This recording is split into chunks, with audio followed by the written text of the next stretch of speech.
I'm Dr. Linda Gromko, and this is Transgender Medicine Made Simple. Today we're looking at a question of the week, and this question is, can a transgender man on testosterone donate blood? Well, first of all, the simple answer is probably yes.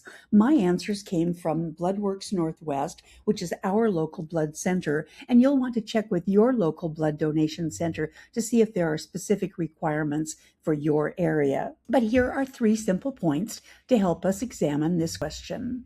Point number 1, all potential blood donors are carefully screened before their blood is even taken, and then the blood is screened before it is used in a patient. So that's very important. So screening of donors before they donate, and then the blood is screened afterwards. A potential donor must be at least 18 years of age, weigh at least 110 pounds, and pass the initial health screen. Now, there are some exceptions to this, but you can go into that on their website. You must feel well on the day of your donation. You must have a normal body temperature, can't have a fever, blood pressure and pulse must be normal, and you are screened to make sure that your hemoglobin, which reflects your iron level, is normal. Here are more donor eligibility requirements. Now, most medications a person takes do not affect blood donor eligibility, but you cannot donate if you or your partner are currently on HIV therapy or if you have HIV. There's a waiting period for people who are on PrEP, and there's also a waiting period for the measles vaccine. Some medical conditions may exclude a donor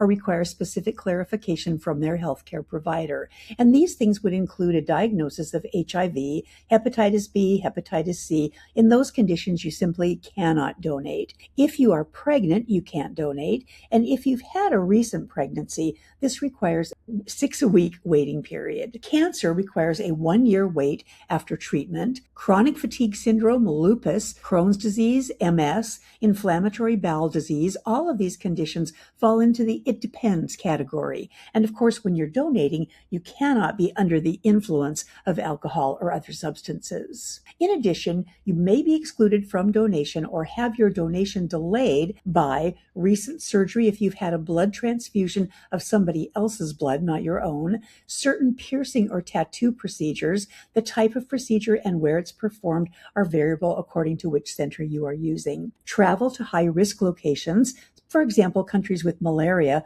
may exclude you from being a donor.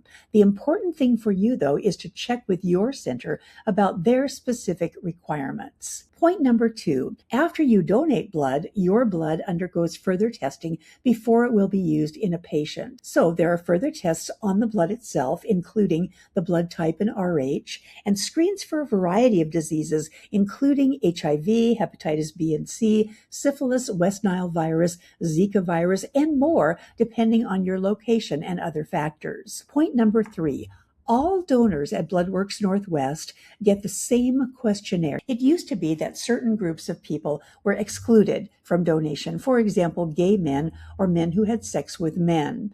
But now everybody takes the same screening, and eligibility is determined on the basis of risk behaviors, not grouping or identity. So risk factors that may require specific restrictions would include new or multiple partners in the past 3 months, and if so, anal sex during that 3-month window. So in general, a transgender man on testosterone will be able to donate blood unless he is on medications that would exclude anybody else, unless he has a medical condition that excludes him, like HIV, a recent transfusion, etc., and unless he is engaged in more risky sexual behavior, that is to say, one new partner or multiple partners over the prior 3 months, and if so, engaging in anal sex. But he would not be restricted or excluded simply on the basis of being transgender and on testosterone. I hope this information is helpful. It became a little more complex than I thought, but if so, please like this video, subscribe to my channel,